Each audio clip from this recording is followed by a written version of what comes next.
bahwasanya aurat seorang wanita di dalam sholatnya sama, atau baju seorang wanita di dalam sholatnya itu sama seperti baju wanita ketika dia keluar rumahnya. Maka seorang wanita ketika dia sholat, bajunya hendaklah dia menutup auratnya.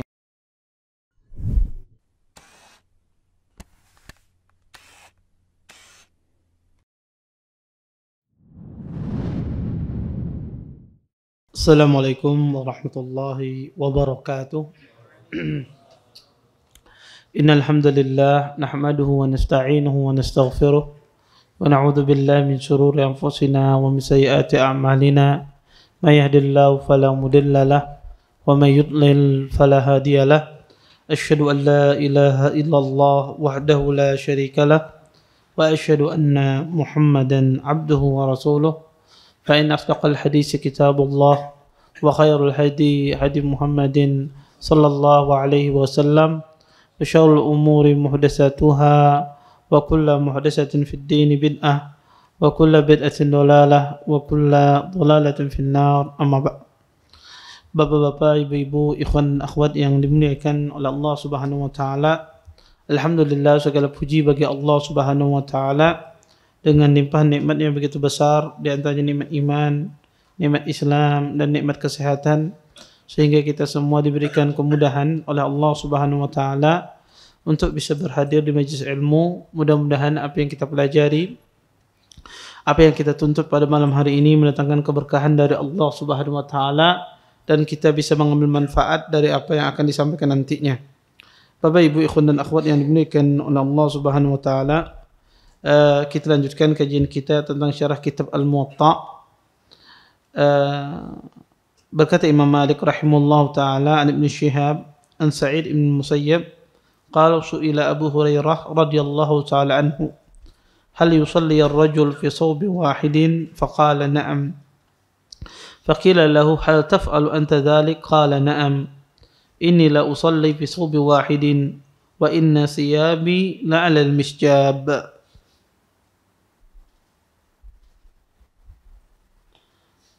Dari Ibn Shihab, dari Sa'id bin Musayyab, beliau berkata bahwasanya Abu Hurairah pernah ditanya, apakah seorang laki-laki boleh dia sholat dengan satu helai kain atau dengan satu baju? Maka Abu Hurairah menjawab iya. Kemudian dikatakan kepada Abu Hurairah, apakah engkau melakukan demikian wahai Abu Hurairah? Iya. Kata Abu Hurairah, saya dulu pernah sholat dengan menggunakan sehelai pakaian, dan bajuku yang lain, kata beliau, tergantung di atas jemuran. Athar ini athar yang sahih, dan athar ini juga menekankan kepada kita bahwasanya sholat dengan satu helai pakaian itu diperbolehkan, tapi dengan syarat ya dia menutup auratnya, tidak membuka bahunya.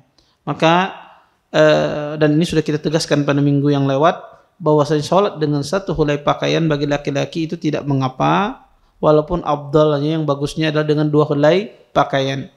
Kalau satu helai pakaian tidak masalah selama menutup auratnya. Dan ini sudah kita jelaskan panjang lebar pada pertemuan kemarin.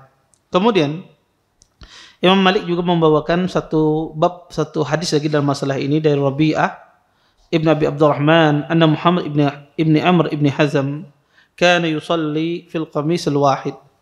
Dari Rabi'ah ibn Abi Abdurrahman, sesungguhnya Muhammad ibn Amr ibn Hazm, bahwasanya beliau pernah sholat dengan satu baju, dengan satu helai pakaian.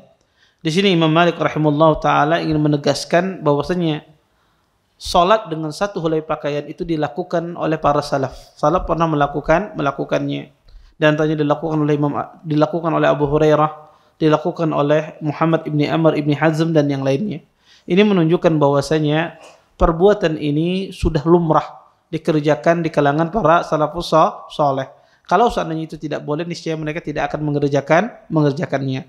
Tetapi yang dilarang adalah ketika bahu itu terbuka, karena biasanya dulu orang kalau punya satu helai pakaian biasanya terbuka bahunya. Makanya itulah Nabi melarang sholat dengan satu helai pakaian.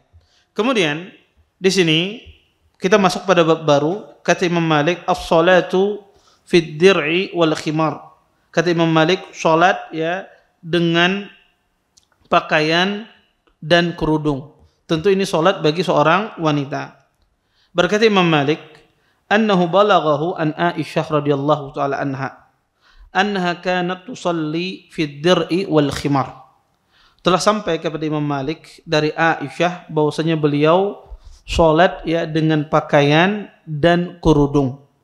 Kemudian juga Imam Malik meriwayatkan hadis yang lain an Muhammad ibn Zaid ibn Qunfud an ummihi annaha sa'alat Salamah zawj Nabi sallallahu alaihi wasallam madza tusalli fihi al-mar'ah min as-siyab faqalat tusalli fil khimari wad-dir'i as-sabiq alladhi yughibu dhuhur qadamayha. Dari Muhammad ibn Zaid ibn Qunfud dari umminya, beliau bertanya tentang Ummi Salamah, istri Nabi SAW, apa yang dipakai oleh seorang wanita dari pakaiannya ketika dia salat. Maka kata Ummi Salamah, hendaklah dia memakai kerudung dan pakaian yang menutupi ya punggung kakinya. Kemudian diriwayatkan pula Imam Malik meriwayatkan dari Hisham ibnu Urwah dari bapaknya, sesungguhnya anna imra'atan istaftathu faqalat innal mintaq yashuqqu alayya fa usalli fi dir'in wa khimar qala na'am idza kana ad-dir'u sabighan. Dari Hisham ibnu Urwah dari bapaknya, sesungguhnya ada seorang wanita meminta fatwa kepada Imam Malik, sesungguhnya ikat pinggangku menyusahkanku, apakah saya boleh sholat dengan pakaian dan kerudung? Maka beliau menjawab, iya, kalau seandainya pakaiannya lebar dan menutupi. Bapak ibu ikhwan dan akhwat yang dimuliakan oleh Allah Subhanahu wa taala, pertama, hadis Aisyah ini hadis yang munqati, hadis yang lemah. Kenapa? Karena terputus sanadnya. Karena Imam Malik rahimahullahu taala beliau menyampaikan balaghahu, telah sampai kepadanya, dan Imam Malik tidak bertemu dengan Aisyah radhiyallahu taala anha. Maka sanad hadis ini sanadnya terputus. Adapun yang kedua, di dalam hadis Ummi Salamah ini dijelaskan bahwasanya seorang wanita ketika dia salat, maka dia boleh salat dengan kerudung dan pakaiannya, yang mana pakaian tersebut menutupi punggung kakinya. Dan hadis ini juga diperselisihkan tentang asar ini diperselisihkan oleh para ulama tentang kesahihannya, karena di sini ada ibunya Muhammad ibn Zaid bin Qunfud. Sebagian ahlu ilm mengatakan majhulah, tidak diketahui, ya tidak diketahui. Oleh karena itu sebagian ahlu ilm mengkritik asar dari Ummi Salamah. Adapun yang riwayat yang ketiga, yaitu dari Urwah bin Zubair. Ada seorang bertanya kepada beliau, maka Urwah bin Zubair menjawab, boleh seseorang sholat dengan kerudung dan pakaian, yang mana pakaian tersebut menutupi ya tubuhnya. Bapak ibu ikhwan dan akhwat yang dimuliakan oleh Allah Subhanahu wa taala, di sini Imam Malik rahimahullahu taala membawakan beberapa hadis dan athar yang berkaitan tentang baju wanita ketika mereka sholat. Apa ya yang mereka pakai ketika mereka sholat? Para ulama rahimahullahu taala menjelaskan bahwasanya aurat seorang wanita di dalam sholatnya sama, atau baju seorang wanita di dalam sholatnya itu sama seperti baju wanita ketika dia keluar rumahnya. Maka seorang wanita ketika dia salat, bajunya hendaklah dia menutup auratnya. Dan ulama rahimahullahu taala ya bahwasanya mereka ya sepakat bahwasanya semua tubuh wanita ketika salat itu ditutup, kecuali ya tiga hal yang ada yang diperselisihkan, ada yang disepakati. Pertama, muka ini tidak ditutup bagi seorang wanita ketika dia salat, dan hendaknya dia buka, kecuali di situ ada laki-laki asing yang bukan mahramnya, maka hendaklah dia tutup. Maka ibu-ibu kalau salat jangan pakai cadar kalau di kalangan wanita. Dan itu juga menjaga keamanan. Karena ada sebagian orang kadang-kadang tidak mau membuka cadarnya, ya. Maka kalau sesama wanita buka saja cadarnya. Kenapa nggak buka cadar? Ya. Bahkan nanti orang curiga, laki-laki kah binian kah ini? Ya. Maka sesama wanita itu buka cadarnya, ya, sesama wanita. Lain halnya mungkin di dalam masjid ada kamera, tidak ada masalah. Orang pakai apa? Cadar. Tapi kalau tidak ada kamera dan biasanya di tempat akhwat itu tidak ada kamera dan sebagainya, maka buka cadar dan saling mengenal satu sama lain. Ya. Dan juga ya, seseorang ketika salat jangan dia pakai cadar. Kalau seandainya tempat itu khusus bagi wanita, tidak ada laki-laki lain. Lain halnya kalau seandainya beliau sholatnya di Masjid Nabawi atau di masjid yang mungkin cadarnya itu hijabnya itu setengah hati kadang-kadang. Di sebagian masjid musalla itu hijabnya setengah hati. Kadang hijabnya itu pendek, benar bisa dijinguk orangnya. Kadang ada juga hijab itu putih transparan, bisa melihat. Seolah kada pakai hijab. Ya. Jadi saya katakan hijab setengah hati ini. Ya, tidak betul-betul dipasang hijab. Maka kalau semacam itu tidak ada masalah dia pakai cadar. Tapi kalau tertutup, tidak ada yang melihat, maka seseorang hendaknya dia buka. Kemudian yang kedua, dan itu juga menafikan fitnah, ya, menafikan fitnah dan juga menafikan tuduhan. Seorang muslim itu harus dia menghindari suudzon orang kepadanya. Kemudian ini pertama, ya, aurat wanita di dalam salat pertama yang boleh dibuka adalah wajah dibuka. Kemudian yang kedua adalah kedua telapak tangan. Ya, kedua telapak tangan. Ya, sebagian ahlu ilmu mengatakan bahwasanya telapak tangan itu ya tidak wajib untuk ditutup ketika di waktu salat. Dan juga kedua telapak kaki yang sebagaimana saya jelaskan, sebagian ulama khilaf dalam masalah ini bahwasanya kata mereka kedua telapak kaki ini juga tidak wajib ditutup kata mereka. Tetapi ini pendapat terjadi khilaf di kalangan para ulama rahimahullahu taala. Jumhur ulama rahimahullahu taala mengatakan wajib ditutup berdasarkan hadis Ummi Salamah ini. Tapi sayangnya hadis ini adalah perkataan Ummi Salamah dan juga dikritik sanadnya. Dan pendapat Imam Abu Hanifah bahwasanya telapak kaki wanita boleh tidak ditutup.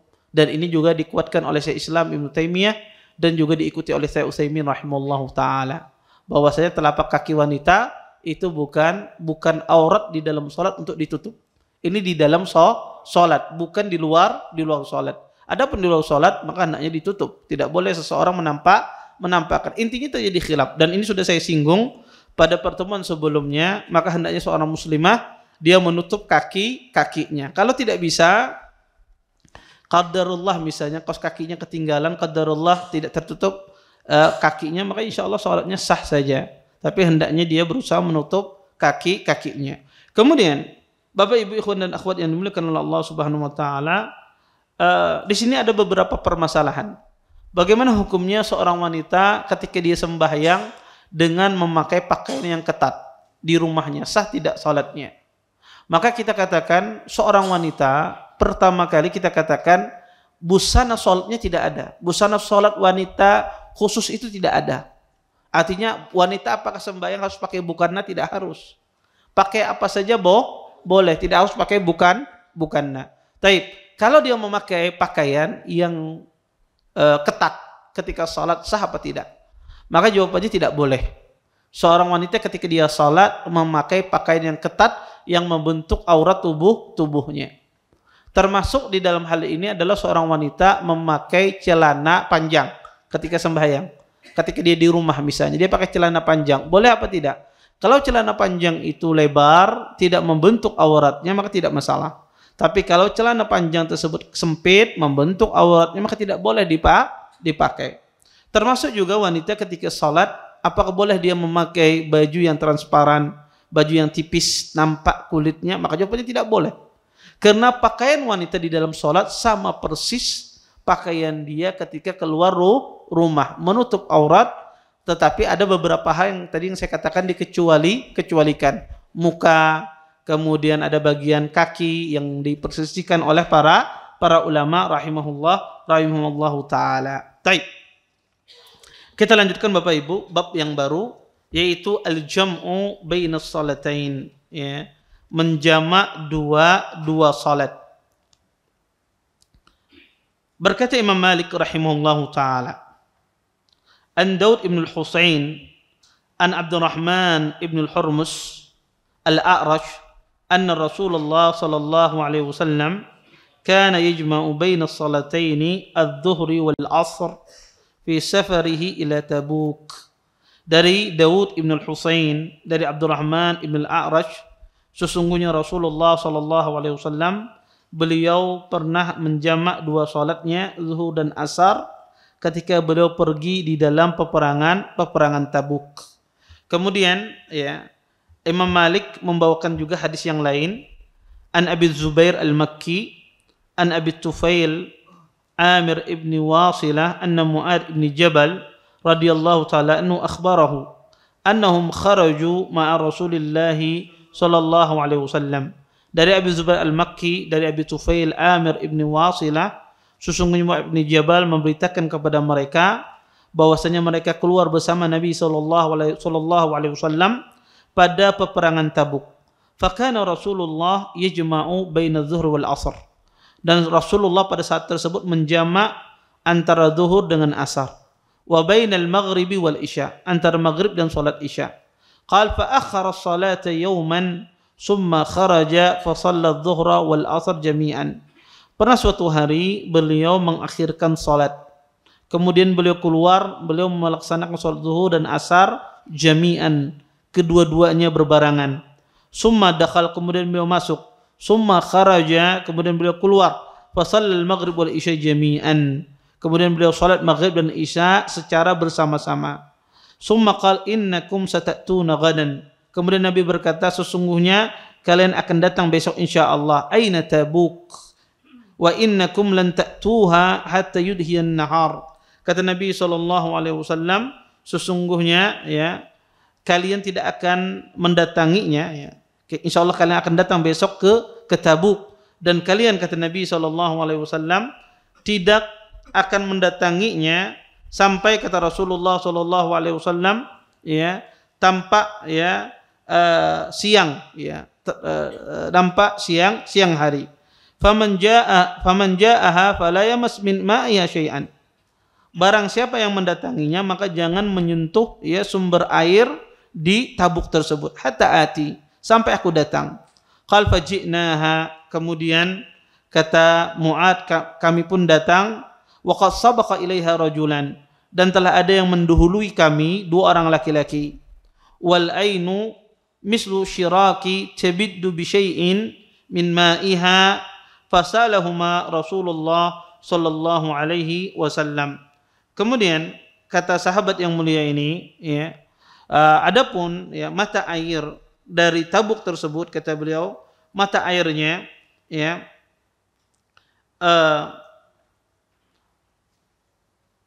kata Rasulullah sallallahu alaihi wasallam, ya,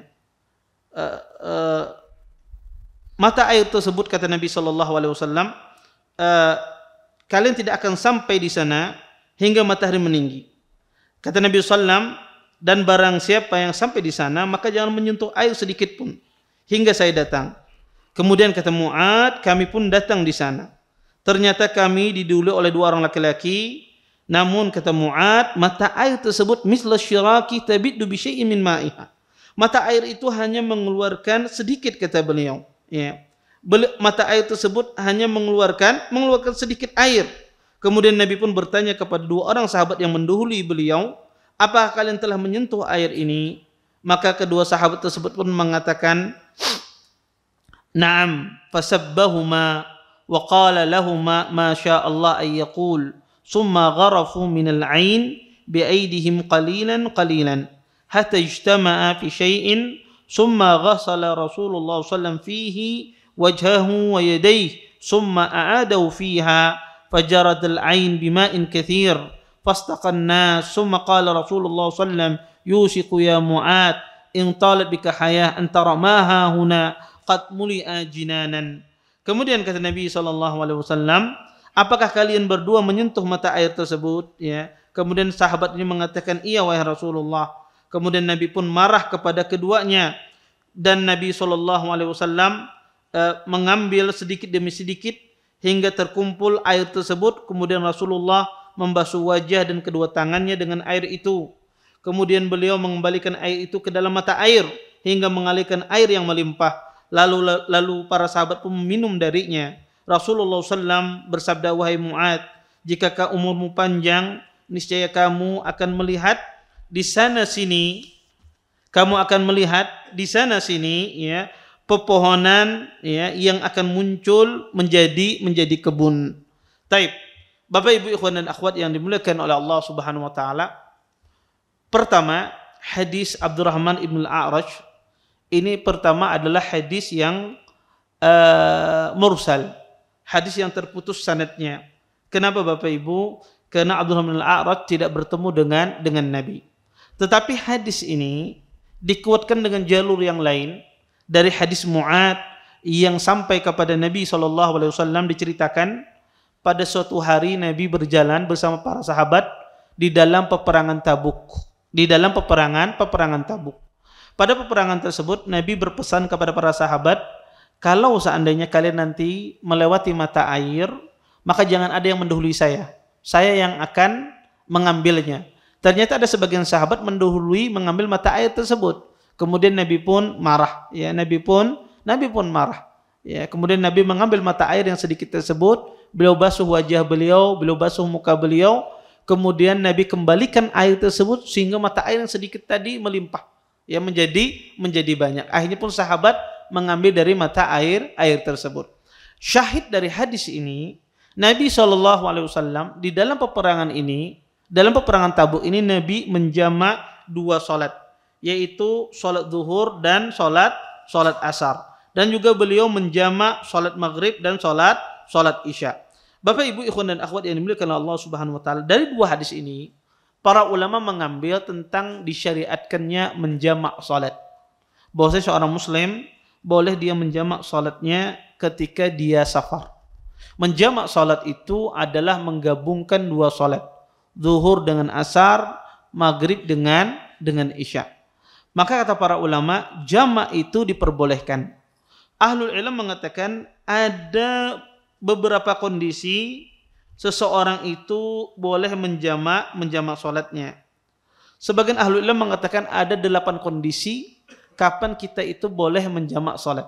Pertama, di dalam hadis ini Nabi menjamak salat ketika beliau safar. Dan ini kondisi yang diperbolehkan menjamak salat, yaitu di waktu safar. Kondisi yang kedua Bapak Ibu, diperbolehkan kita menjamak salat di waktu sakit. Di waktu sakit kita diperbolehkan menjamak salat. Ya. Kemudian kondisi yang ketiga adalah ketika seseorang, ya, dia sedang dalam kondisi susah untuk mendapatkan air, ya. Susah dia mendapatkan air.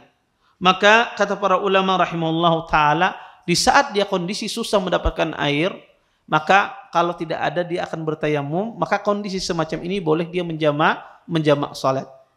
Kemudian kondisi keempat kata ahlul ilm, bahwasanya di kondisi seseorang yang sedang sering kena najis atau sering keluar najis dari tubuhnya, semacam seorang yang sedang istihadah atau orang yang kena penyakit salisul baul. Orang yang kena penyakit salisul baul atau orang yang kena istihadah, maka mereka ini susah untuk menjaga kesucian mereka. Maka mereka ini juga diperbolehkan untuk menjamak salat.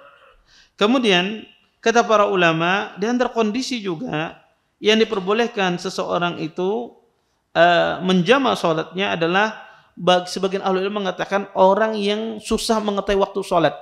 Seperti orang yang buta. Orang yang buta itu susah dia mengetahui waktu salat. Sehingga dia bisa jadi dia salat bukan pada waktunya. Karena dia tidak mengetahui waktu salat. Maka kata para ulama, orang yang buta juga diperbolehkan dia menjamak salatnya. Kemudian di antara kondisi juga yang diperbolehkan menjamak salat adalah seseorang yang memiliki uzur yang memperbolehkan dia meninggalkan Jumat dan jamaah. Siapa saja yang diperbolehkan meninggalkan sholat Jumat dan sholat jamaah, maka boleh dia menjamak sholat.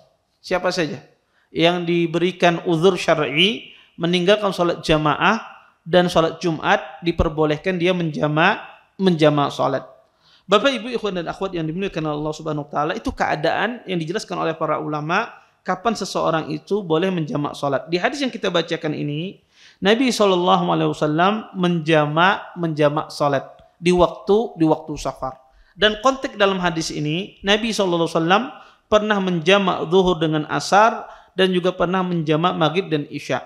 Para ulama rahimahullah ta'ala mengatakan jamak itu ada dua. Ada jam'ut taqdim dan ada jamak takhir. Ada jamak takdim dan ada jamak takhir. Jam'ut taqdim itu adalah mendahulukan sholat asar di sholat zuhur, atau mendahulukan sholat isya di sholat maghrib. Itu jam'ut taqdim. Jadi ditarik waktu asar itu ke waktu sholat zuhur. Adapun jam'ut takhir mengakhirkan waktu zuhur ke waktu asar, mengakhirkan waktu maghrib ke waktu isya. Ini jamak takhir. Para ulama sepakat jam'ut takhir itu diperbolehkan. Adapun jam'ut taqdim itu terjadi khilaf. Mazhab Abi Hanifah tidak membolehkan adanya jam'ut taqdim. Kenapa kata mereka? Yang ada Nabi itu jam'ut takhir kata mereka. Adapun jam'ut taqdim tidak boleh. Kata mereka, kenapa? Karena jam'ut taqdim itu sholat bukan pada waktunya. Kalau sholat bukan pada waktunya tidak sah kata mereka. Oleh karena itu mereka tidak membolehkan adanya jam'ut taqdim. Tetapi yang benar adalah jam'ut taqdim itu boleh. Jam'ut takhir pun juga boleh. Kedua-duanya diperbolehkan. Kemudian Bapak Ibu ikhwan dan akhwat yang dimuliakan oleh Allah Subhanahu wa taala, para ulama rahimahullahu taala mengatakan, apakah mengharuskan seseorang itu ketika menjamak dua salat mengharuskan dia untuk qashar? Kalau kita menjamak dua salat, apakah mengharuskan kita qashar? Jawabannya tidak. Orang yang menjamak dua salat tidak mengharuskan dia qashar. Karena qashar itu berkaitan dengan safar, jamak itu tidak berkaitan dengan safar. Jamak itu bisa orang muqim, adapun qashar tidak bisa. Harus orang yang musafir. Kemudian Bapak Ibu ikhwan dan akhwat yang dimuliakan oleh Allah Subhanahu wa taala, para ulama rahimahullah taala mengatakan, mana yang lebih utama? Seseorang itu menjamak salat jamak takdim apa jamak takhir? Mana yang lebih utama kata para ulama? Mana yang lebih afdal? Kita menjamak salat itu jamak takdim ataukah jamak takhir? Para ulama rahimahullah taala kedua-duanya dibenarkan. Kedua-duanya afdal, kedua-duanya sama. Baik itu jamak takdim dan jamak takhir. Kemudian kata ahlul ilm, apakah disyariatkan ketika menjamak dua salat ini Bapak Ibu? Ketika kita menjamak dua salat, apakah disyariatkan itu mualah kontinu? Misalnya saya salat zuhur, kemudian langsung setelah itu salat asar. Atau saya salat maghrib, kemudian langsung setelah itu salat isya. Apakah boleh ada jeda di antara dua salat tersebut? Jeda dengan zikir, jeda dengan salat sunnah, atau jeda dengan pembicaraan? Maka pendapat yang paling benar di kalangan para ulama, boleh ada jeda. Boleh ada jeda. Bukan berarti kalau ada jeda jamaknya kada boleh lagi. Tidak, boleh, tetap. Boleh. Tetapi afdalnya adalah seseorang setelah dia sholat, maka langsung dia sholat berikutnya. Tapi kalau ada jeda akibat berzikir, berbicara, atau sholat sunnah, maka ini diperbolehkan. Kemudian menjamak sholat Bapak Ibu harus tertib. Tidak boleh orang menjamak sholat asar dulu baru zuhur, atau isya dulu baru maghrib. Tidak boleh. Harus tertib menjamak sholat itu.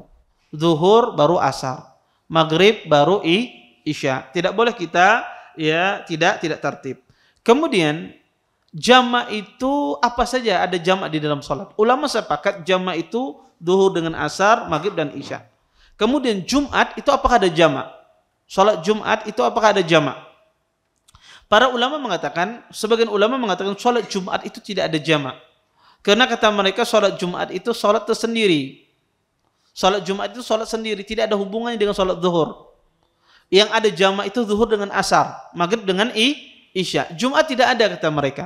Sehingga tidak ada jamak pada hari Jumat. Sebagian ahlu ilmu mengatakan Jumat itu ada jamak pada hari Jumat, yaitu Jumat dijamak dengan sholat asar. Kenapa kata mereka? Karena sholat Jumat itu badilud zuhur, pengganti sholat zuhur. Karena kata mereka, kalau orang itu dia terlambat sholat Jumat, contoh misalnya ada orang sembahyang mendatangi masjid di hari Jumat terlambat, datang di rakaat kedua imamnya lagi tasyahud. Apakah dia sembahyang 2 rakaat? Tidak.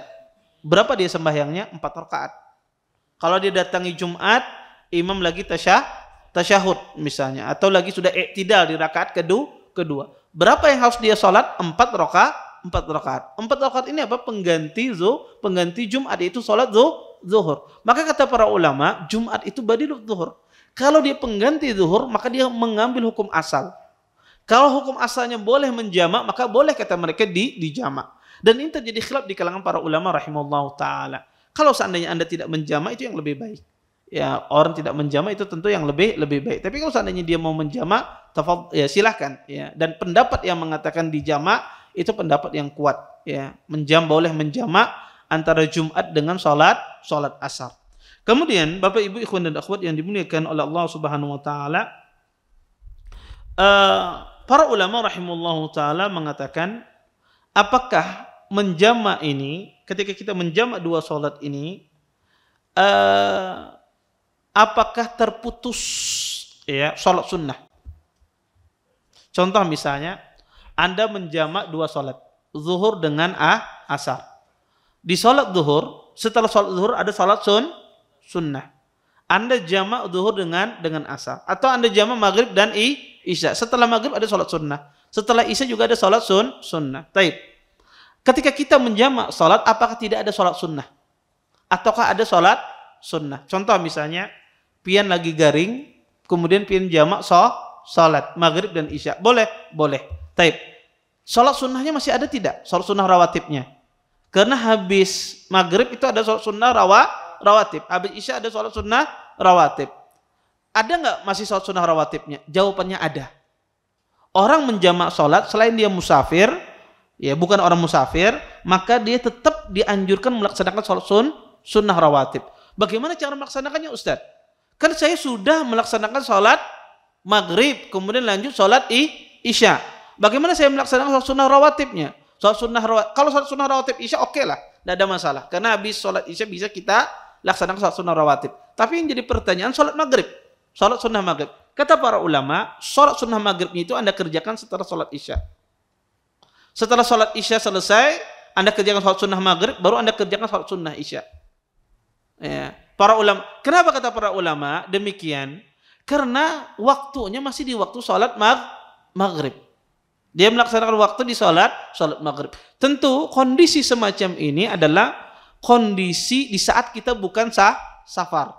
Ya, kondisi tadi semacam orang yang sakit, atau semacam seseorang misalnya ya dia istihadah, apa macam susah dia untuk sering keluar najis di tubuhnya, kemudian dia menjamak salat, maka salat sunnah rawatib itu ada. Kemudian kata para ulama rahimahullahu taala, terus bagaimana kalau seandainya ya ketika seorang menjamak 2 salat tersebut, apakah dia ada adzan dan iqamah ketika menjamak? Maka kata para ulama rahimahullahu taala, ahlu ilmu mengatakan ketika seorang menjamak 2 salat, hendaknya dikumandangkan azan di tempat yang tidak dikumandangkan azan. Maka kalau di daerah Anda tidak ada azan, maka hendaknya kita mengumandangkan azan. Kemudian hendaknya qomat pada setiap salat. Jadi azan dulu zuhur, kemudian qomat, kemudian laksanakan salat zuhur. Setelah selesai laksanakan salat asar dengan qomat. Qomat laksanakan salat asar. Jadi 1 azan, 2 iqamah. Dan ini pendapat jumhur ulama, dan pendapat ini pendapat yang kuat ya berdasarkan hadis-hadis yang sahih. Kemudian Bapak Ibu ikhwan dan akhwat yang dimuliakan oleh Allah Subhanahu wa taala,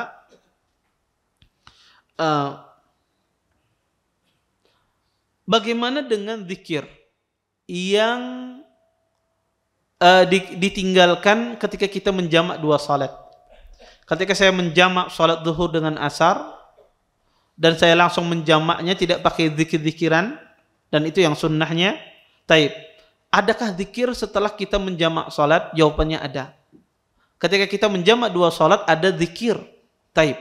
Kalau kita menjamak salat zuhur dengan asar, maka zikir yang dibaca cukup zikir salat asar. Kalau kita menjamak salat maghrib dan isya, maka yang kita baca zikir salat isya. Ya. Ustadz, maghribnya otomatis dapat. Ya, zikir maghrib tersebut. Maka zikirnya cukup dia membaca zikir yang terakhir, salat yang terakhir. Ya. Maka kesalahan sebagian orang ketika menjamak salat, mereka tidak berzikir setelah menjamak.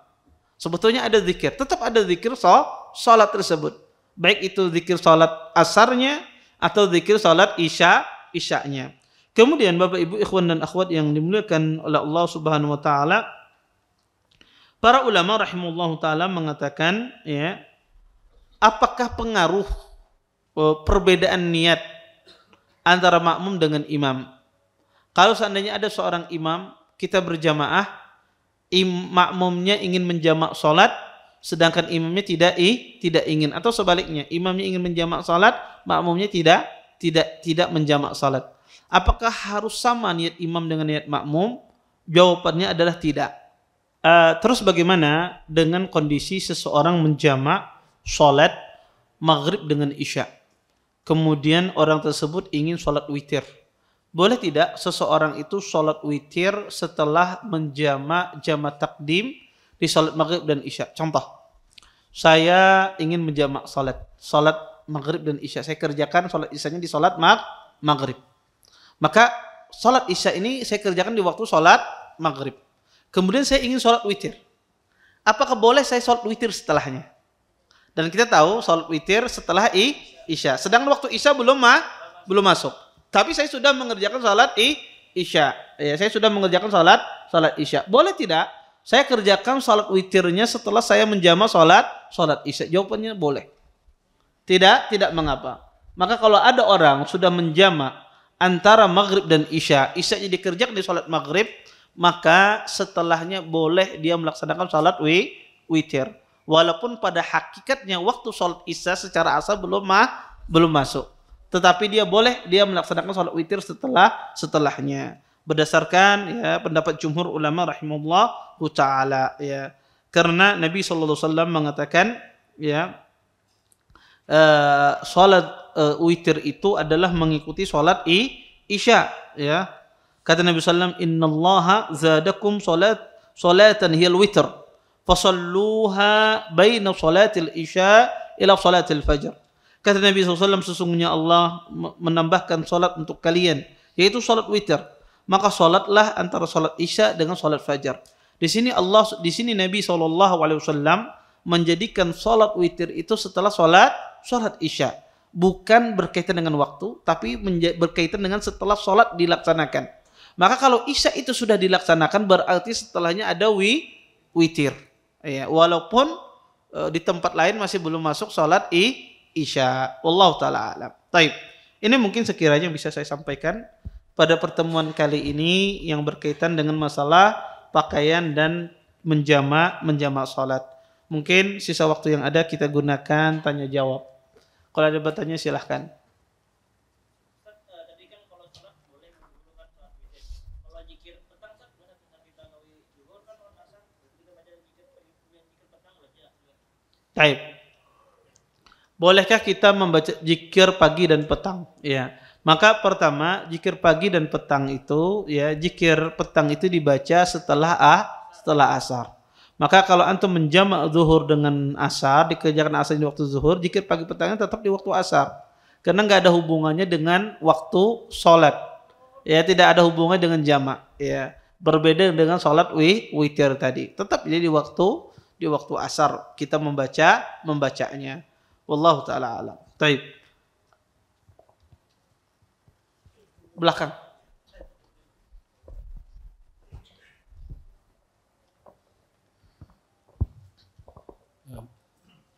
Bismillah Ustaz.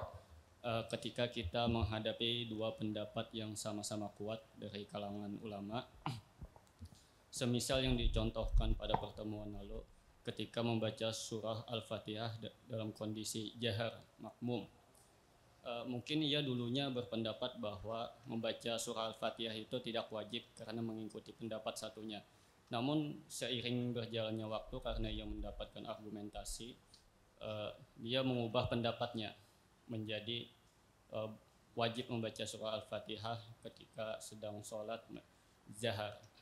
Namun pada prakteknya ia terkadang sering lupa padahal ia telah mengubah pendapatnya. Itu bagaimana tuh Ustaz hukum sholatnya? Ya. Kalau dia di dalam, jazakumullah khair atas pertanyaannya. Kalau itu di dalam sholat di dalam sholat berjamaah, orang yang berkeyakinan wajib membaca Al-Fatihah, kemudian dia sering lupa, ya mau kadang kada membaca, maka apakah batal sholatnya atau seperti apa? Ya, jawabannya adalah tidak. Para ulama dan dinukil oleh Imam Ahmad rahimahullah taala, kata Imam Ahmad, saya tidak tahu satupun di kalangan para salafus saleh mereka membatalkan sholat seseorang berjamaah ketika dia tidak membaca Al-Fatihah. Ketika dia sholat berjamaah tidak membaca Al-Fatihah, kata Imam Ahmad, saya tidak tahu ada satu ulama pun yang membatalkan sholat orang tersebut. Maka kalau seandainya ada orang berjamaah kemudian dia lupa membaca surah Al-Fatihah, sholatnya sah atau tidak sah sholatnya? Apakah dia ulangi sholatnya? Tidak. Ya. Tetapi kalau dia berkeyakinan maka hendaknya dia baca. Tapi kalau dia lupa dan seterusnya maka tidak mengapa. Sholatnya tetap sah. Ya, semacam itu. Dan ini kesepakatan ini dinukil ijma ini oleh Imam Ahmad bin Hanbal rahimahullahu taala. Taib. Ada lagi yang bertanya? Assalamualaikum Ustaz. Waalaikumsalam warahmatullahi wabarakatuh. Dalam keadaan menjamak sholat tuh Ustaz, pendapat ulama tadi yang contohnya kalau tidak ada air tuh malah kalau tidak ada air tuh dibolehkan untuk menjamak. Apakah itu ada dalil-dalil Ustaz yang sekedar ada dalil-dalil cuma atau sekedar pendapat-pendapat aja Ustaz? Iya. Ya, jazakumullah khair atas pertanyaannya. Beliau menanyakan pendapat para ulama jika tidak ada air apakah dia boleh menjamak, ya. Apakah ada dalilnya tentang masalah tersebut? Mereka berdalil dengan keumuman, ya, bahwasanya mana yang lebih utama, orang sholat dengan air apakah orang sholat dengan tayamum.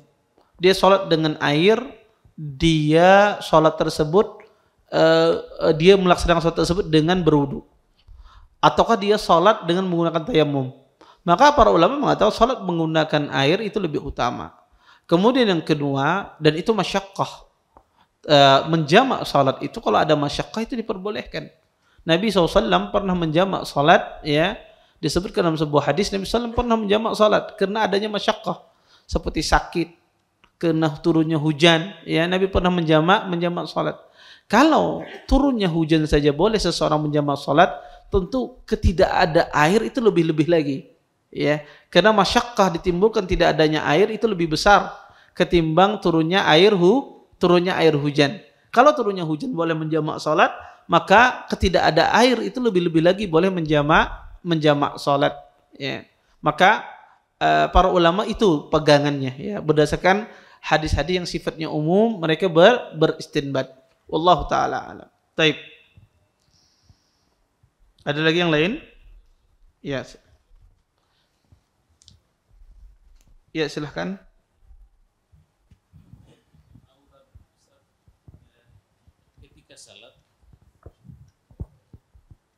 Ketika salat lutut pada pria itu aurat Ustaz.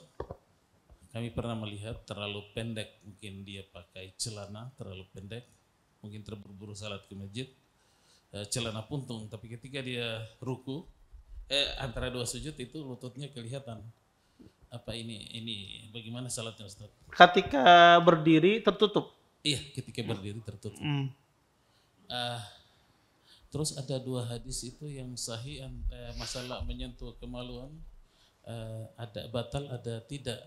Ana masih kurang paham penjelasannya Ustaz. Menyentuh kemaluan ada yang membatalkan, ada yang tidak sahih katanya dua-duanya. Terus kebanyakan di antara kita, tapi sekarang tinggal sedikit ya.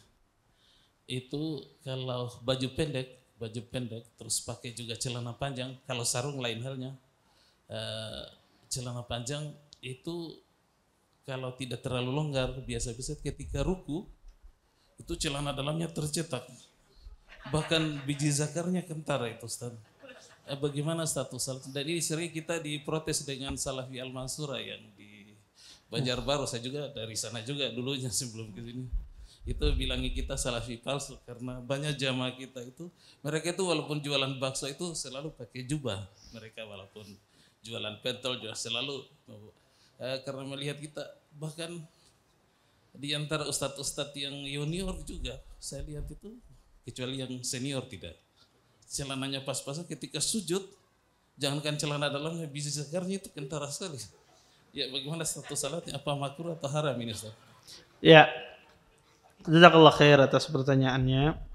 Pertama, kalau seandainya celananya tadi celana panjang menutupi lututnya, ketika waktu sujud tersingkap, dia berusaha menutupinya. Kalau tidak bisa tertutupi, terus terbuka, maka tidak boleh. Tidak boleh. Ya, tapi kalau dia tersingkap, berusaha ditutupi, bisa ditutupi, maka tidak ada masalah. Ya, tapi kadang ada sebagian orang tuh pas-pasan celananya. Ya, ketika dia sujud, kadang itu atau ketika dia ruku, ya kadang tersingkap, kelihatan lututnya dan misalnya. Maka ini jangan. Ya, ini tidak boleh memakai celana semacam ini. Kemudian yang kedua, ya menyambung pertanyaan yang ke-1 dan ke-3, ya pakai celana atau sirwal atau bentolun, ya itu tidak ada masalah di dalam sholat. Kenapa? Karena ukurannya itu bukan membentuk di waktu sujud, tapi di waktu berdiri. Ya. Tapi Ustadz, biasanya orang pakai bentolun itu terbentuk Ustadz di waktu sujud. Ya, kita melihat, jangan dilihat. Kenapa Anda melihat? Maka jangan melihat. Ukurannya itu adalah di waktu berdiri. Jubah pun itu kalau antum di waktu sujud itu membentuk. Orang kalau di waktu sujud membentuk, ya, membentuk aurat kita. Jadi bukan ukurannya pakai jubah selamat, ada apalagi jubah zaman sekarang ada yang ketat-ketat. Ya, yang anak-anak gaul, ya. Ya, jubah-jubah yang ketat-ketat itu lebih ketat lagi kadang-kadang daripada sirwal, daripada bentolun, ya. Apalagi bentolun zaman sekarang ini lebar-lebar, ya, lebar-lebar. Intinya ukurannya dalam kondisi berdiri, bukan dalam kondisi duduk. Kemudian yang ketiga adalah masalah menyentuh kemaluan, membatalkan wudu. Ada 2 hadis memang dalam masalah ini. Kata Nabi SAW, man massa dzakarahu falyatawadda. Barang siapa yang menyentuh kemaluannya, maka hendaklah dia berwudu. Ini hadis sahih, dikeluarkan oleh Imam Bukhari dan Imam Muslim. Kemudian ada hadis lain juga yang mengatakan, innama huwa bid'atun minka. Sahabat bertanya, ya Rasulullah, apakah menyentuh kemaluan itu membatalkan wudu? Kata Nabi, innama huwa bid'atun minka. Sesungguhnya kemaluan itu bagian dari anggota tubuhmu. Maksud Nabi apa? Sebagaimana engkau menyentuh pipimu tidak membatalkan, maka menyentuh itu pun juga tidak membatalkan. Ini mafhum dari hadis tersebut. Pertama, para ulama berselisih dalam memahami 2 hadis yang bertentangan ini. Sebagian ahlul ilm melemahkan hadis innama huwa bid'atun minka. Maka dari sisi sanad, hadis yang mengatakan menyentuh kemaluan itu batal itu lebih kuat dari sisi sanadnya daripada hadis yang mengatakan menyentuh kemaluan itu tidak membatalkan. Kemudian yang kedua, sebagian ahlul ilm mengatakan bahwasanya mereka berusaha menjamak, bahwasanya ketika dia menyentuhnya itu dengan ada pembatas di atas kain dan semisalnya. Sedangkan hadis yang menyentuh kemaluan batal itu tanpa ada pembatas. Sebagian lagi mengatakan menyentuhnya dengan penuh syahwat. Kalau menyentuhnya dengan penuh syahwat batal. Kalau tidak dengan syahwat maka tidak batal. Tapi yang rajih adalah bahwasanya hadis innama huwa bid'atun minka, hadis tersebut dibicarakan oleh ulama hadis tentang sanadnya, validitas sanadnya. Maka hadis yang mengatakan menyentuh kemaluan itu batal, hadis itu lebih kuat dari sisi sanad. Wallahu taala a'lam. Taib. Ini ada pertanyaan yang lumayan banyak, kita baca ya. Ini ada pertanyaan dari kertas. Ustadz, apakah Rasulullah tidur di siang hari?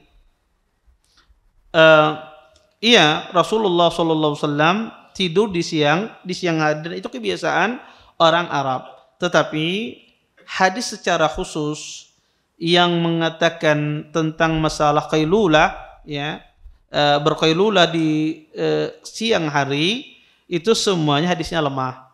Ya, semuanya hadisnya lemah. Makanya para ulama khilaf. Qailulah itu sunnah apa tidak sih orang berqailulah? Ya. Ahlul ilm mengatakan yang rajih bahwasanya qailulah itu tidak sunnah. Ya, wallahu taala alam. Qailulah itu tidak sunnah. Kenapa? Karena qailulah itu cuma kebiasaan. Kebiasaan orang Arab, mereka istirahat karena kecapean. Seperti kita kalau kecapean bekerja, kita istirahat di siang hari. Dan mereka pun juga demikian. Adapun hadis-hadis yang menyuruh qailulah, semua hadisnya lemah. Di antaranya ada hadis Nabi SAW mengatakan, kata Nabi SAW, ista'inu ala siyamin nahar bis sahur wala qiyamil lail bil qailulah. Kata Nabi, minta tolonglah untuk berpuasa di siang hari, agar kalian bisa berpuasa di siang hari dengan makan sahur, dan agar kalian bisa salat di malam hari, hendaklah kalian berqailulah. Hadis ini lemah. Di dalam sanadnya ada seorang rawi bernama Zam'ah ibn Saleh. Zam'ah ibn Saleh ini ada seorang rawi yang lemah. Atau hadis yang lain, hadis Anas. Nabi mengatakan, qilu fa inna syayatin la taqil. Kata Nabi SAW, qilu, berqailulah, fa inna syayatin, sesungguhnya syaitan la taqil. Kata Nabi, sesungguhnya syaitan itu dia tidak berqailulah. Di dalam sanadnya juga ada seorang rawi yang lemah di sini. Katsir ibn Marwan, dia rawi yang matruk, ditinggalkan hadisnya. Hadisnya sangat lemah. Ya, Katsir ibn Marwan ini adalah seorang rawi yang ditinggalkan hadisnya. Maka banyak ya, semua hadis-hadis yang menyuruh berqailulah itu semua hadisnya lemah. Makanya para ulama khilaf, qailulah itu sunnah apa tidak? Qailulah itu tidak sunnah, tetapi kebiasaan. Kebiasaan orang Arab, mereka beristirahat. Ya, wallahu taala alam. Taib. Seorang istri ketika berwudu sambil mencaci maki suaminya karena cemburu, apakah sah wudunya? Sah saja, yang penting anggota wudunya dibasuh. Ya, bercaci maki, ya hingga muka aja dibasuh misalnya. Ya, yang lainnya tidak dibasuh, maka tidak sah.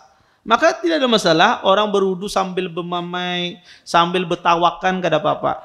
Ya, yang penting anggota wudunya dibasuh semua. Ya, karena wudu itu tidak membatalkan wudu seseorang ketika berbicara, ketika bermamai, tidak membatalkan. Ya, maka justru kadang-kadang orang bermamai, ya, ketika berwudu itu berkurang tensi bermamainya karena kena air terus. Kalau kena berwudu makin meledak-ledak itu. Ya. Maka istri kalau bermamai ketika berwudu itu istri yang luar biasa tensinya. Ya, kenapa? Karena orang, kata Nabi, ya, seseorang itu apa? Itu datang dari syaitan. Syaitan itu diciptakan dari api, dimatikan dengan air. Berwudu aja masih membara kayak itu, apalagi kada berwudu. Bukah lakinya. Ya. Baik. Ini ada pertanyaan banyak ini. Dalam keseharian bercadar, lalu satu waktu sedang berkumpul dengan keluarga suami. Baiknya bagaimana Ustadz? Buka saja atau tidak perlu? Lalu jika tidak ingin membuka dan keluarga suami ada yang menyarankan untuk membuka, apakah boleh menolak Ustadz? Tolak. Kenapa tidak nyaman? Kalau dia bukan mahram Anda, jangan Anda buka. Keseharian Anda bercadar. Maka orang zaman sekarang ini aneh. Keseharian dia bercadar, tapi ada momentum tertentu dilihat oleh banyak orang dia buka cadar. Ini keliru. Justru di momentum banyak dilihat orang, Anda menjaga cadar Anda, bukan Anda membukanya. Semacam ini, kasih contoh ya. Kadang kita itu nggak enakan, ya, apalagi disuruh keluarga suami buka cadar pian kada halal pian mel ulun. Ya, tidak boleh Anda melihat saya. Ya. Dan kita biasakan kalau ada keluarga suami yang awam dan semisalnya, biasakan jangan mengumpul laki-laki dengan wanita di satu tempat ulang tamu, pisahkan. Kalau kita sudah mengaji, pisahkan. Iya, yang laki di sini laki, yang perempuan perempuan. Kalau dia bukan mahram, jangan berkumpul dengan istri kita. Dan berapa banyak terjadi pada zinahan, ya, terjadi hal-hal demikian akibat kumpul-kumpul semacam ini. Ya. Maka kalau Anda sudah mengaji, Anda yang punya batasan, Anda yang mengatakan afwan ini tidak boleh. Ya. Harus tegas seseorang. Ya. Assalamualaikum Ustaz, izin tanya, kalau seorang wanita baca Al-Quran di rumah cuma pakai daster, tidak pakai kerudung, boleh nggak Ustaz? Boleh, tidak ada masalah. Ya, pakai daster sambil memasak, sambil guring, membaca Al-Quran tidak mengapa. Taib. Izin bertanya Ustaz, saya bekerja Senin sampai Sabtu. Minta tipsnya bagaimana membagi waktu jika kajian pada maghrib. Karena ketika pulang kajian anak sudah tidur sehingga tidak sempat ketemu. Ya, pertama ya, kalau seandainya ya pian bekerja Senin sampai, saya nggak tahu kalau dia bekerja kalau pedagang dia bisa ngatur sendiri. Kalau pedagang, kalau karyawan pasti dia akan terikat dengan waktu yang ditentukan oleh perusahaannya. Intinya seseorang berusaha saddidu wa qaribu, berusaha dia semaksimal mungkin menuntut ilmu. Kalau seandainya dia tidak bisa setiap hari menuntut ilmu, barang ada beberapa hari dia menuntut ilmu. Jangan sampai dia ya lalai dari menuntut ilmu. Mungkin dari beliau bekerja Senin sampai Sabtu, maka Ahad ada yang kosong, duduk di majelis ilmu, ya, kejar majelis ilmu Ahad, beisukan, ya, siang, ya, sore, itu kesempatan dia menuntut ilmu. Kalau misalnya Senin sampai Sabtu itu terpenuhi semua, tidak bisa, maka hari Ahad dia menuntut ilmu, ya. Maka insya Allah seseorang itu kalau dia luangkan waktunya, insya Allah ada. Kadang masalahnya itu kita itu kadang mau meluangkan, itu masalahnya. Kalau diluangkan insya Allah ada, karena waktu itu kalau diluangkan dia makin membesar. Tapi kalau kita berpikir tidak ada waktu, maka tidak ada. Padahal gawinya mau ungut aja di rumah. Ya, seolah-olah kada ada waktu. Seolah kada ada waktu apa? Menuntut ilmu. Padahal dia gawinya bingung, putar-putar tanah, keluar rumah, mengukur tanah orang, balik lagi ke rumah. Kadang-kadang dia mikir itu aja. Iya. Kadang-kadang dia punya, saya tidak ada waktu. Maka orang kalau dia luangkan waktunya, insya Allah waktu itu berkah. Orang meluangkan waktu dan insya Allah berikan keberkahan pada waktu kita. Assalamualaikum. Bolehkah kita sholat rawatib atau sholat duha ketika sedang bersafar? Boleh. Sholat duha. Adapun sholat rawatib itu cuma sholat subuh saja. Sholat subuh dan qiyamul lail. Ya, Nabi SAW tidak pernah meninggalkan witir dan sholat subuh, sholat sunnah subuh. Adapun sholat rawatib yang lainnya di waktu safar sunnahnya ditinggalkan. Sholat duhur ditinggalkan, sunnahnya rawatibnya. Sholat sunnah rawatib sebelum asar juga ditinggalkan, maghrib, isya. Kecuali sholat sunnah subuh. Adapun sholat sunnah yang lain di dalam safar tetap kita jaga. Tetap kita jaga, yang disuruh meninggalkan adalah sholat sunnah rawatib. Taib. Ustaz, Assalamualaikum. Izin bertanya, apa hukumnya apabila saat buang air kecil cuman masih menetes, padahal sudah berusaha dibersihkan? Apakah saat sholatnya tidak sah? Maka kalau membersihkan air kencingnya tidak bersih, dan Anda tahu kebiasaannya kadang ada tetesan, maka tunggu sampai bersih betul. Tunggu sampai bersih betul. Walaupun 5 menit, 10 menit, ya tunggu sampai bersih betul. Kalau sudah sampai bersih betul, baru Anda bersih-bersih, Anda sholat. Tapi ada sebagian orang, dia tidak berhenti. Air keluar kencingnya itu tidak berhenti. Disebut dengan salisul baul. Netes terus. Dia kencing, terus netes. 5 menit netes lagi. 5 menit netes lagi. Penyakit. Ini ada orang kena penyakit semacam ini. Ini kata para ulama sama dengan seperti orang kena istihadah. Orang semacam ini sama seperti kena istihadah. Kalau penyakit salisul baulnya tidak terputus dalam rentetan waktu berdekatan, keluar terus, nggak ada jedanya lama, maka dia sholat dalam kondisi demikian. Berwudu, sholat dalam kondisi demikian. Keluarnya air kencing tadi tidak membatalkan wudunya. Ya. Kalau bisa dia pakai pempes, pakai apa gitu ya. Maka keluarnya air kencing tadi tidak membatalkan wudunya. Kalau jedanya berdekatan. Tapi kalau dia tahu jedanya agak panjang. Misalnya kalau saya sudah kencing, kena 15 menit lagi keluar. Misalnya gitu ya. 15 menit lagi keluar. Maka Anda wajib sholat di saat jeda yang panjang itu. Anda sholat di saat jeda yang panjang. Jangan sholat di saat dia keluar. Walaupun menunggu jeda yang panjang ini Anda ketinggalan sholat berjamaah, tidak ada masalah. Karena di sini sholat berjamaah tidak wajib bagi Anda kalau seandainya air kencingnya keluar terus. Tapi ada jeda waktu yang panjang, memungkinkan Anda sholat tanpa keluar air kencing, sholat di waktu itu. Sholat di waktu tersebut. Ya. Maka penyakit kencing menetes ini tergantung orangnya. Ada yang setelah kencing menetes, setelah itu tidak lagi, maka ini wajib dia menunggu. Ya, kalau sudah bersih dia salat. Ada yang menetes terus, tidak berhenti, jedanya pendek sekali, 2 menit, 3 menit netes. Maka ini salat dalam kondisi demikian, tidak ada masalah. Ada yang jedanya panjang, ya, tapi nanti netes lagi dia. Salat di jeda yang panjang tersebut. Ya. Wallahu taala alam. Taib. Assalamualaikum Ustadz, izin bertanya, apa hukumnya saat umrah dengan kakak ipar perempuan? Pertama, kalau umrah pian sah saja. Sedangkan kakak ipar pian, kalau kadeda mahram, tentu dia safarnya berdosa. Adapun umrahnya mudah-mudahan diterima oleh Allah Subhanahu wa taala. Tapi safarnya itu tidak boleh berdasarkan pendapat yang rajih. Karena tidak boleh seorang safar tanpa mahram. Tapi kalau beliau safarnya dengan mahram, maka insya Allah tidak ada masalah. Ya. Dan juga jangan seseorang ya menjadi mahram kakak iparnya. Ya, kakak iparnya. Kata Nabi SAW, alhammu maut. Sesungguhnya ipar itu adalah kematian. Ya. Dan itu bahaya. Dan syaitan itu ya membuka pintu fitnah pada hati manusia. Ya.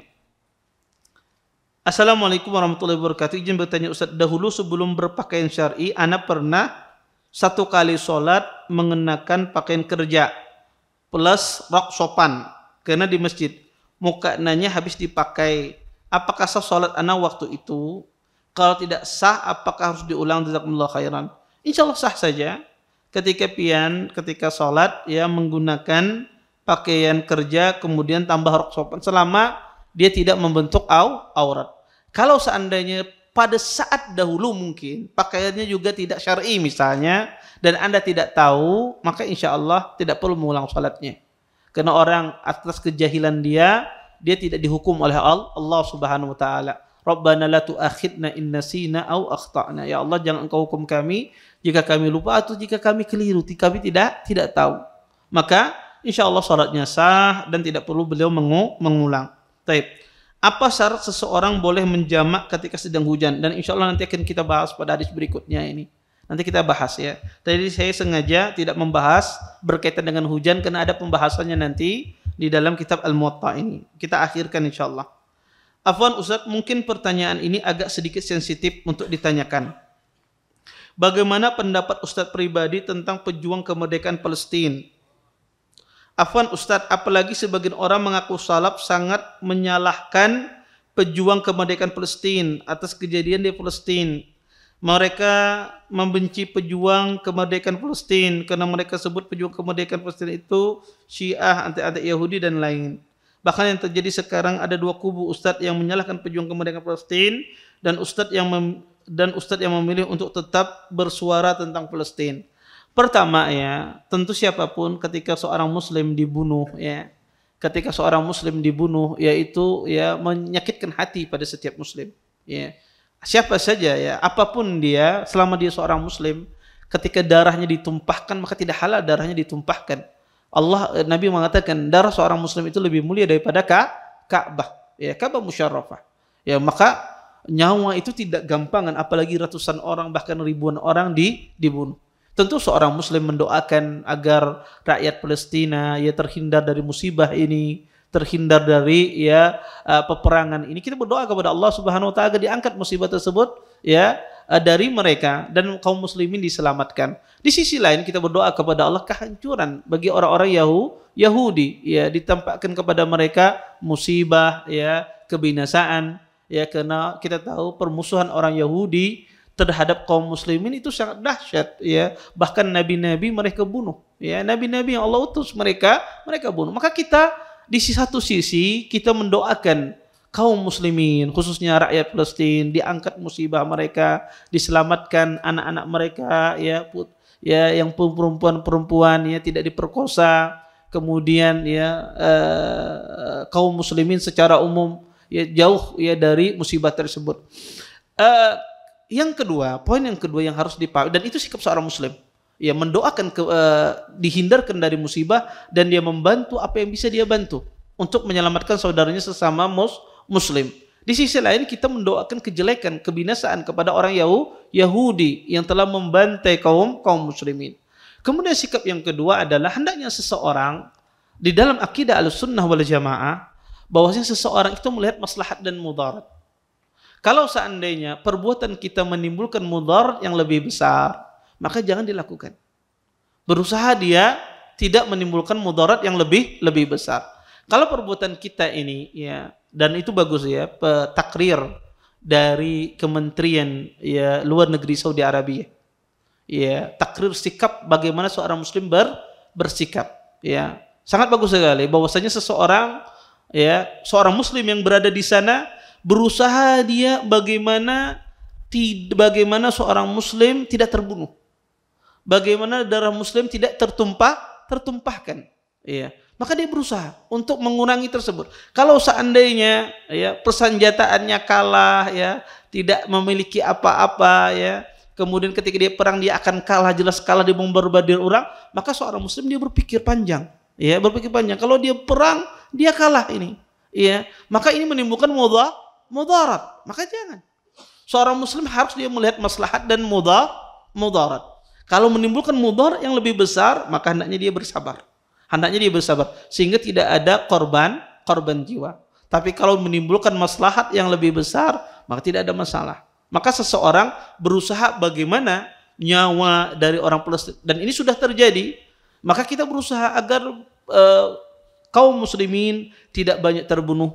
Dan kita berdoa, kalau kita nggak bisa membantu, maka kita berdoa kepada Allah Subhanahu Wa Taala. Kita nggak bisa membantu dari sisi harta, maka kita mendoakan agar nyawa-nyawa kaum muslimin ya tidak tertumpahkan lagi, ya, dan Allah Subhanahu Wa Taala menghancurkan ya bala tentara Israel dan sekutunya, ya, karena membunuh kaum muslimin. Ini adalah sebuah kezaliman yang besar, ya, kezaliman yang besar. Maka sebatas itu.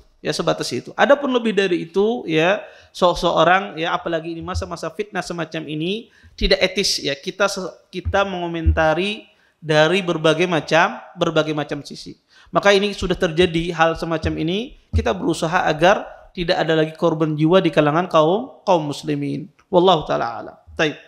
Saya kira cukup untuk pertanyaan yang ada. Kita tutup dan doa kafatul majelis. Subhanakallahumma bihamdika asyhadu an la ilaha illa anta astaghfiruka wa atubu ilaik. Assalamualaikum warahmatullahi wabarakatuh. Terima kasih. Jazakumullah khairan wa barakallahu fikum.